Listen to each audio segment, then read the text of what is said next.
Écoutez, voici l'histoire du prophète Ibrahim, que la paix soit sur lui. Le prophète Ibrahim, paix sur lui, est né dans le sud de l'Irak. Son père s'appelait Azar. Les gens de cette contrée adoraient les idoles. Son père façonnait des idoles et les vendait. Ibrahim, paix sur lui, s'étonnait de voir les gens se prosterner devant des idoles, qui étaient pourtant incapables de parler ou de bouger. Une fois, il demanda à son père: « Mon père, pourquoi adores-tu ceux qui ne peuvent être d'aucune utilité, et qui ne peuvent pas te nuire non plus ?» Son père se mit en colère, il mit en garde Ibrahim de ne plus poser ce genre de questions. Depuis sa jeunesse, Ibrahim, paix sur lui, était toujours porté à la méditation. Une nuit, il observa une étoile très brillante et dit: « Voilà mon Seigneur. » Mais quand l'étoile disparut, il en conclut qu'elle ne pouvait être son Seigneur. De la même façon, il observa le soleil et la lune et se dit qu'ils pouvaient être son Seigneur. Cependant, lorsqu'ils disparurent, il prit conscience que son Seigneur ne disparaîtrait pas. Il comprit alors que le Seigneur de l'univers est invisible et qu'il est le Créateur de toutes choses. Il demanda à son peuple de croire en Allah, le Créateur, mais ils nièrent ses enseignements. Ibrahim, paix sur lui, échafauda un plan, il donnerait à son peuple une leçon concrète. Un jour, alors que son peuple était occupé à célébrer une cérémonie, Ibrahim, paix sur lui, entra dans le temple où se trouvaient les idoles. Avec une hache, il les cassa toutes, sauf la plus grande. Quand il eut terminé, il laissa la hache suspendue autour du cou de la plus grande idole. Au retour de la cérémonie, les gens apprirent ce qui s'était produit avec leurs idoles. Ils furent choqués, accablés et furieux. Ils se dirent que Ibrahim était le coupable. Ils lui demandèrent: « Est-ce toi qui as fait ça à nos dieux, Ibrahim ?» Il répondit calmement: « Mais non, c'est le plus grand d'entre eux qui l'a fait. Demandez-lui s'il est capable de parler. » Il voulait leur démontrer que les idoles ne pouvaient pas se défendre ou s'exprimer. Puis, sûr que Ibrahim, paix sur lui, avait cassé les idoles, ils décidèrent de le brûler vif. Ils attisèrent un feu énorme, et y jetèrent Ibrahim, mais un miracle se produisit.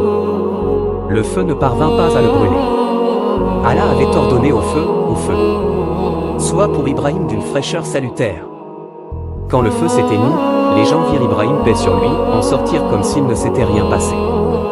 Ils furent consternés. En dépit de ce miracle, seules quelques personnes crurent en Allah, la plupart restèrent des idolâtres.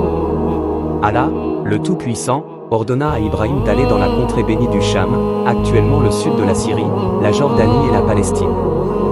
Ibrahim, paix sur lui, est appelé Khalil d'Allah, ce qui signifie l'ami intime d'Allah. Ce qualificatif démontre la haute position qu'il tient auprès d'Allah. Le prophète Ibrahim, que la paix soit sur lui, émigra au Cham, et se mit à prêcher la religion d'Allah. Après quelques années, il se rendit en Égypte. Là-bas, il prit une seconde épouse, car la première, Sarah, était stérile. Après quelque temps, sa seconde épouse, Hajar, donna naissance à un garçon nommé Ismaël. Sarah devint jalouse de Hajar. Allah ordonna à Ibrahim, paix sur lui, d'emmener son épouse Hajar et son fils Ismaïl à un endroit appelé la Mecque. Ils parvinrent à la vallée de la Mecque. C'était une contrée accidentée dépourvue de toute plantation, eau ou habitation. Ibrahim s'apprêta à les laisser là, et à retourner en Palestine. Hajar lui demanda pourquoi il les laissait dans un endroit où rien ne leur permettrait de survivre. Ibrahim, que la paix soit sur lui, ne répondit pas et garda le silence. Elle demanda alors: « Est-ce Allah qui t'a ordonné d'agir ainsi ?» Il répondit: « Oui. » Alors, Allah nous suffit, affirma-t-elle.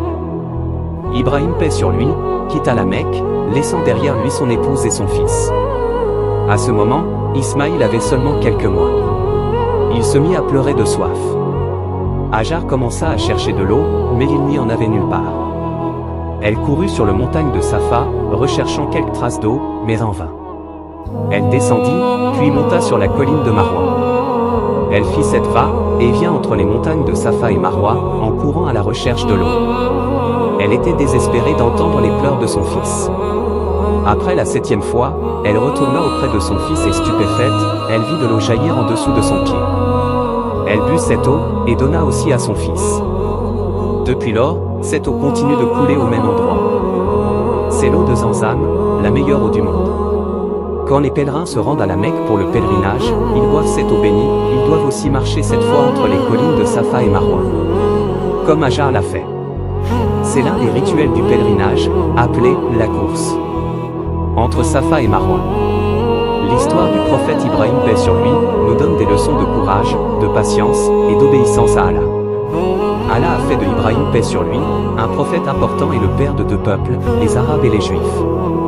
Ibrahim est aussi appelé le père des prophètes, car de nombreux prophètes sont issus de sa descendance.